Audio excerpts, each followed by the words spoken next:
Alright, welcome back to our channel. Ito muli sa RP Max Vlog. Sa Mega Love, shoutout po sa ating lahat guys, mga kaibigan, mga kalingap. Isang mapagpalang araw po sa ating lahat. Naway nasa mabuting kalagayan po ang lahat guys sa mga panahong ito. Okay? So araw po ngayon ng Miyerkules, December 25, 2024.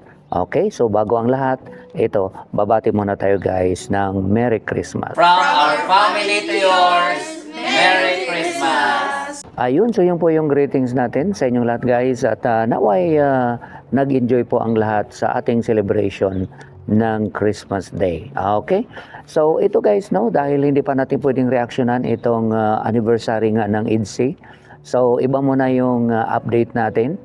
Naisipan ko mag-update guys, no, kay Mark dahil marami po ang nagme-message sa akin at nagtatanong kung kumusta na po si Mark. Okay? At mabuti naman po at nag-message po sa akin si Mark at yun, nagkaroon po tayo ng konting information at nakumusta po natin siya. Okay?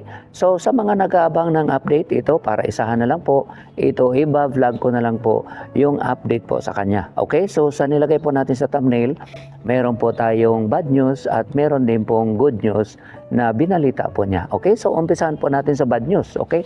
At o nga pala, no, doon sa mga hindi nakakilala, si Mark ay isa po itong viral na binavlog po ni Kalinga Prab noon at ni Kuya Bal. Anak po siya ni Ate Maylin. Yun po yung isang beneficiary na nawakwak at natuluyan po talaga. At yun, hindi na po yun binavlog. At pagkaalam po natin, nandyan na po sa paligid po, no? Nandyan po yata si Mercedes, okay? Pero hindi na po siya binavlog dahil nga po ay nagpadala po siya sa mga nagsusulsol po sa kanya. Kaya nga po, ang wish natin dito sa mga beneficiaries ng Kalingap, lalo na po yung mga trending talaga na sana huwag magpadala sa mga sulsol. Okay? Ngayon, ang update natin guys dito kay Mark, unahin natin yung bad news. Ang bad news po guys na binanggit po niya sa atin ay yung kanyang papa ay meron pa din pong sakit. Ika nga, si Kuya Michael, no, sa mga hindi nakaalam, si Kuya Michael, siya po yung tinulungan namin nung araw na magkaroon ng bangka. Okay? Para po magkaroon ng kabuhayan dahil ang bangka po na ginagamit ni Kuya Michael guys noon ay ika nga nanghihiram lang po siya sa bangka ng kapatid niya. Okay? Pero nagkaroon siya ng bangka, sarili niya dahil nga po sa tulong ng mga kasamahan po namin sa Kuos. Okay? So, binilan po namin siya ng bangka na nagkahalaga po ng 55,000 pesos. So, mga 22 feet po yung haba ng bangka na binigay namin at talagang nagagamit po niya yon. Pero last year, nagkaroon po si Kuya Michael ng sakit. Yun, hanggang ngayon, may problema pa din po yung kamay niya. Kaya naman, hindi pa siya pwedeng maglaot. Okay? At doon, naging challenging ang buhay nila, Mark. Siyempre, kung wala na ikang maasahan sa pamilya na kumikita. So, yun lang po yung naging problema niya, guys. Nung hindi siya makalaot, kaya po yung bangka ay iba po ang gumagamit at binibigyan lang po sila ng share, no, o porsyento kung magkano siguro yung nahuli noong gumamit. So gano'n naman po ang sistema. Okay? Yung lola naman ni Mark, no, na vlog din po natin nung nagpunta po tayo sa Humalig, si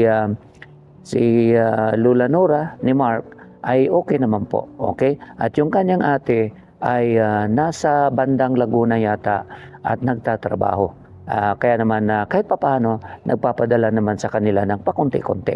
Okay? So yun po yung hindi magandang balita ni Mark guys.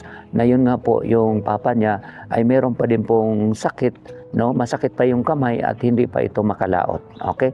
Ang good news naman. So ito yung good news natin guys na binalita naman ni Mark. Okay? Dahil nung umalis mo siya kay Kalinga Prab o sa pangangalaga ni Kuya Bal, ang inaasahan o ang ang husga sa kanya ng mga nambabas, kasi nababas po talaga si Mark guys sa kanyang naging desisyon na umalis nga siya kay Kalinga Prab o di kaya sa Team Kalingap. Okay? Actually, napaalis siya doon sa pangangalaga ni Kalinga Prab dahil mayroon siyang ginawa.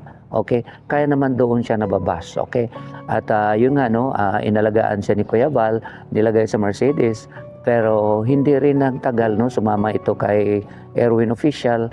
At yun, no, hanggang sa umuwi na siya dahil sa yun po talaga ang payo ng mga supporters sa kanya na umuwi na lang doon sa tatay niya.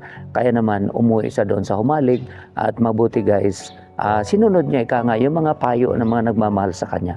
Umuwi siya sa Humalig at kahit papaano nakapag-aral po si Mark, guys. Okay? So pinatuloy niya po yung pag-aaral niya at ang good news, guys, grade 11 na po si Mark at regular na po yung kanyang schedule. Ika nga 8 to 5, no? Kung hindi ako nagkakamali. Yung po yung kanyang regular na klase from Monday to Friday. So 8 to 5 po yung klase niya sa Humalig, regular grade 11. So senior high school siya, isang taon na lang po, guys, grade 12, and then magkukulehiyo na po si Mark. So yun po yung good news sa atin, no? Doon sa mga nakaabang ng balita tungkol kay Mark. Actually, may mga nagko-comment minsan na sa kaka-vlog ko daw kay Mark, bakit hindi ko na lang daw ampunin? Okay? So actually, guys, nasa plano na din po natin yan, no? Pagdating ng araw, dahil hindi naman tayo forever dito, bilang OFW, at medyo matagal na din tayo sa trabaho. Actually, binabala ko na din po yan na kapag nag-for good na ako, baka kukunin ko si Mark at magbuo ako ng team sa amin. At isasama ko si Mark dahil siyempre wala naman akong anak na lalaki. Kailangan ko din na mayroong katuwang ika nga. At yun, si Mark ay magandang maging katuwang ko, guys, dahil kilala ko po si Mark, naging kasama ko po siya. At alam ko po mabait si Mark. Although minsan, normal po yan sa mga ganyang edad na minsan naging pasaway po talaga. Pero overall, mabait po si Mark at sumusunod naman po kung ano po ang inuutos sa kanya. So binabalak na po natin yan doon sa mga nagsasabi, bakit hindi ko na lang ampunin si Mark dahil lagi ko namang binavlog. Okay?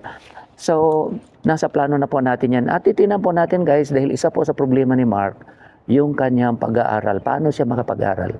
Actually, sabi ko sa kanya, libre ang State University o State College. Ang kailangan mo na lang doon, allowance o pamasahe. So, titinan natin kung anong maitulong natin doon sa mga gustong tumulong sa kanya. Pwede nyo rin po siyang i-message, okay? Pag nagkuliyo na po siya. Pero sa part ko naman, titinan ko din po kung ano din po yung maitulong ko sa kanya pagdating ng araw. Okay? So yun lang po, guys, ang konting update natin doon sa mga naghahanap ng update, doon sa mga nagmamahal kay Mark. Okay? And once again, Merry Christmas po sa ating lahat, guys. Okay? Maraming salamat, no, sa inyong pagsuporta, sa inyong pagtiwala, at ika nga, no, pag-comments, pag-likes, pag-shares ng aming mga video uploads. Maraming salamat, no, sa aking mga subscribers, sa aking mga followers. Maraming salamat po sa inyo lahat, guys. Ika nga, wala kami kung wala kayo. Okay? So kayo po ang talagang malaking tulong sa aming mga nagba-vlog. Okay? Maraming salamat po sa inyong lahat, guys. God bless po.